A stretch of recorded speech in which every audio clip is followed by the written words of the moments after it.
نہ ہی تم میں سے کوئی کسی دوسرے کی غیبت کرے. اب غیبت کیا ہے؟ کسی شخص کی غیر موجودگی میں اس کی کوئی برائی بیان کرنا، یہ غیبت ہے. یہ ہے اس کی ٹیکنیکل ڈیفینیشن. لیکن یہاں بھی جان لیجئے ہر غیبت غلط نہیں ہے. بس اوقات ایسا ہوتا ہے کہ آپ کا کوئی بھائی ہے، وہ کہیں رشتہ کرنا چاہ رہا ہے اور وہاں کے بارے میں آپ کے پاس کوئی معلومات ہے ایسی جو اس بیچارے کے علم میں نہیں ہے، اور آپ اسے بتاتے ہیں کہ بھائی وہاں یہ معاملہ ہے، ذرا سوچ لو. تو اس میں در حقیقت غیبت نہیں ہے، بلکہ یہ اپنے اس بھائی کو کسی برائی سے بچانے کی کوشش. اس میں اس کے ساتھ نصح اور خیر خواہی کا جذبہ ہے، نہ کہ ان کو بدنام کرنے کا جذبہ. اگر کوئی سبب ہے ہی نہیں اور آپ بیان کر رہے ہیں تو یہ غیبت ہے. لیکن اگر معاملہ اس طرح کا ہے تو ظاہر بات ہے. اسی طریقے سے کوئی کسی قوم کے رہنما ہیں اور بڑی شخصیتیں ہیں، اب ان کے بارے میں یہ ہے کہ پبلک میں اگر آپ کو ان پر تنقید کرنی پڑے تو اس کے اندر بھی دیکھا جائے گا کہ وہاں اس کا ہونا ضروری نہیں ہے. وہ تنقید جو ہے آپ ملک اور قوم کی مصلحت میں کر رہے ہیں. تو گویا کہ اس طریقے سے غیبت کی ہر شکل جو ہے وہ حرام نہیں ہے. البتہ ایک خیال لوگوں کو بڑا غلط ہے، وہ میں ایک حدیث کے حوالے سے اس کا ازالہ کر دینا چاہتا ہوں. یہ حضور سے سوال کیا گیا کہ پوچھا گیا کہ غیبت کیا ہے. یہ حدیث ہے، مسلم شریف میں بھی ہے، ابو داؤد میں بھی ہے، ترمذی میں ہے، نسائی میں ہے. یہ حضرت ابو ہریرہ رضی اللہ تعالی عنہ سے. اور امام مالک نے ایسی ایک حدیث جو ہے موطا میں مطلب بن عبداللہ سے جو ہے روایت کی ہے. حضور سے پوچھا گیا کہ غیبت کیا ہے. آپ نے فرمایا ذکروں کا اخاک بما یکرہ، تمہارا اپنے بھائی کا تذکرہ کرنا کسی ایسے اعتبار سے جو اسے ناپسند ہو. اگر اس کے سامنے کرو گے اسے ناپسند ہوگا، اس کے علم میں آئے گا کہ میرے بارے میں یہ بات کہی گئی ہے تو اسے ناپسند ہوگی. ایسی بات کا اس کی غیر موجودگی میں بیان کرنا. اب قیلا کہا گیا، سوال کیا گیا، افرأیتا کہ حضور آپ ذرا غور کیجئے، ان کان فی اخی ما اقول، اگر میرے بھائی میں وہ شے واقعتاً موجود ہے جو میں کہہ رہا ہوں تو کیا اس صورت میں بھی غیبت ہوگی؟ قال، فرمایا حضور نے، غور سے سنیے، ان کان فیہ ما تقول فقد اغتبت، اگر تو اس میں وہ برائی ہے جو تم کہہ رہے تو تم نے غیبت کی.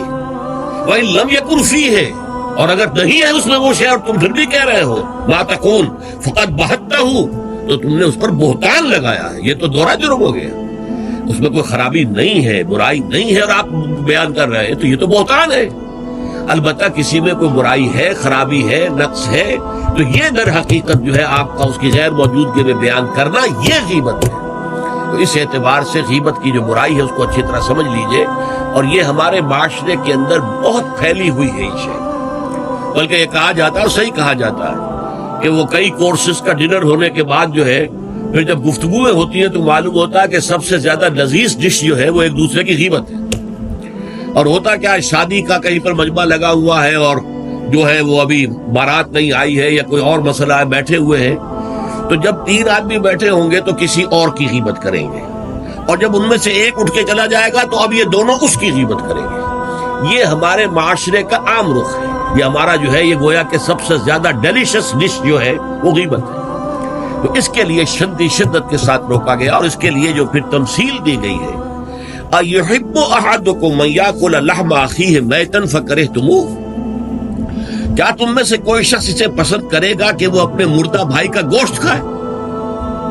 تو اس پر تو تمہیں گن آ گئی، تمہیں بہت برا لگا. کوئی شخص گوارا کرے گا کہ اپنے مردہ بھائی کا گوشت کھائے؟ لیکن سوچئے کہ ایسی تمثیل کیوں دی گئی؟ یہ اللہ کا کلام ہے، بغیر کسی ربط کے.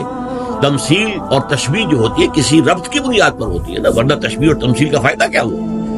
ربط کیا ہے؟ جیسے ایک مردہ اپنے دفاع پر کے قابل نہیں ہے. آپ ادھر سے بوٹی کاٹ لیجئے، ادھر سے بوٹی کاٹ لیجئے، پڑا مردہ ہے.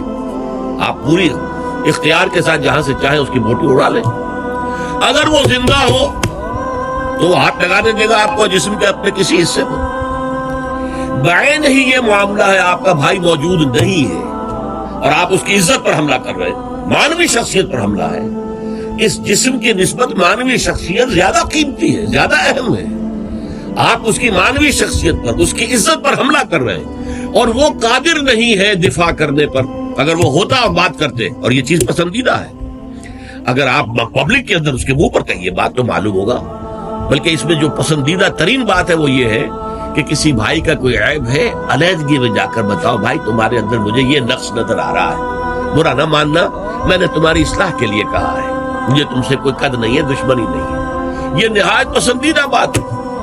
اس کو کہا گیا المسلم و مرۃ المسلم، ایک مسلمان دوسرے مسلمان کے لیے آئینے کے مانند ہے۔ جیسے آپ آئینہ دیکھتے رہے، یہاں کوئی داغ لگا ہوا ہے، دھبا لگا ہوا ہے، آپ اسے دھو دیتے ہیں، ہٹا دیتے ہیں۔ اسی طریقے سے ایک مسلمان کو اپنے مسلمان بھائی کے لیے آئینے کے مانند ہونا چاہیے کہ وہ اسے اس کی خرابیوں پر، اس کی برائیوں پر مطلع کر دے، لیکن یہ اطلاع جو ہے یہ ہوگی خلوص کی بنیاد پر، خیر خواہی کی بنیاد پر، اسے ذلیل کرنے کے لیے نہیں، اسے بدنام کرنے کے لیے نہیں، بلکہ یہ کہ اس کے سامنے علیحدگی میں، تنہائی میں بات کی جا رہی ہے۔ البتہ اس کی غیر موجودگی میں بات کی جائے وہ غیبت ہے، اور وہ بالکل صحیح تمثیل ہے جو قرآن نے استعمال کی ہے، صحیح ترین تمثیل ہے۔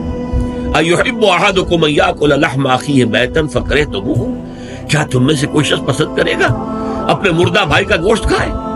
بالکل اسی طریقے سے وہ تمہارا بھائی جو محفل میں نہیں ہے، وہ اپنی عزت کے دفاع پر قادر نہیں ہے۔ اگر وہ ہوتا تو کہتا بھائی آپ غلط کہہ رہے ہیں، آپ کو مغالطہ ہوا ہے، بات یوں نہیں تھی یوں تھی، کوئی ایکسپلین کرتا، کوئی اپنا دفاع کرتا، کوئی اپنی شخصیت کا، اپنی عزت کا تحفظ کرتا، لیکن وہاں نہیں ہے وہ تو اپنے تحفظ پر قادر نہیں ہے۔ لہذا یہ غیبت در حقیقت مانوی سطح پر وہی شے ہے جو مادی سطح پر کسی مردہ بھائی کا گوشت کھانا ہے۔ فَكَرِهْتُمُوهُ، یہ تو تمہیں بہت برا لگا یہ بات۔ بلکہ اکثر لوگ کہیں گے کہ ایسی مثالیں جو ہیں، کیا ماذا اراد اللہ بہذا مسئلہ، ایسی تمثیل دینا، کہیں گدھے کی تمثیل دی گئی ہے قرآن مجید میں، وہ یہودی جن کے اوپر تورات کا تو بار تو لدا ہوا ہے، تورات پر عمل نہیں کرتے، تو ان کی مثال کیا ہے؟ کمثل الحمار یحمل اسفارا، وہ تو ایسے ہے جیسے کہ گدھا ہے، اس کی پیٹھ کے اوپر کتابوں کے انبار لگے ہوئے ہیں، گٹھری باندھ کر جو ہے مکالمات افلاطون لکھی ہوئی ہے، یا انسائکلوپیڈیا برٹانیکا کی گٹھری باندھ کے رکھ دی گئی ہے، اسے کیا فائدہ؟ اسی طرح سورہ اعراف میں کتے کی مثال دی گئی ہے، کہیں مچھر کی مثال دی گئی ہے، کہیں بکری کی مثال دی گئی ہے۔ تو مثالیں جو ہوتی ہیں وہ مانوی ربط کے اعتبار سے ہوتی ہیں، یہ نہیں دیکھا جاتا کس چیز کی مثال دی جا رہی، جس چیز کے لیے مثال دی جا رہی، مشبہ لہو اور مشبہ بہی، کس چیز کے ساتھ تشبیہ دی جا رہی ہے، کس لیے دی جا رہی۔ اَيُحِبُّ أَحَدُكُمْ أَن يَأْكُلَ لَحْمَ أَخِيهِ مَيْتًا فَكَرِهْتُمُوهُ وَاتَّقُوا اللَّهَ، اللہ کا تقوی اختیار کرو، اس لیے کہ سارے احکام کی روح جو ہے وہ تقوی ہے۔ احکام دھرے رہ جائیں گے، رکھے رہ جائیں گے، کتابوں میں لکھے رہ جائیں گے، اگر اپنے اندر تقوی نہیں ہے، برائی سے بچنے کا ارادہ نہیں ہے، اللہ کے عذاب سے بچنے کا مستقل پختہ مصمم ارادہ نہیں ہے، تو کوئی فائدہ نہیں ان چیزوں کا۔ بھینس کے آگے بین بجانا ہو جائے گا۔ واتقوا اللہ ان اللہ تواب الرحیم، اللہ کا تقوی اختیار کرو اور دیکھو اللہ بہت توبہ کا قبول کرنے والا ہے اور بہت رحم فرمانے والا ہے۔ تو دیکھو اگر تمہارے سے یہ خطائیں ہو رہی ہیں، تمہاری شخصیت کے اندر اگر یہ خرابیاں ہیں، تم ان برائیوں کے عادی ہو، تو ان سے اپنے آپ کو پاک کرو، صاف کرو، توبہ کرو، اور اس میں امید دلا دی کہ اللہ تعالیٰ بہت توبہ کو قبول کرنے والا اور رحم فرمانے والا ہے۔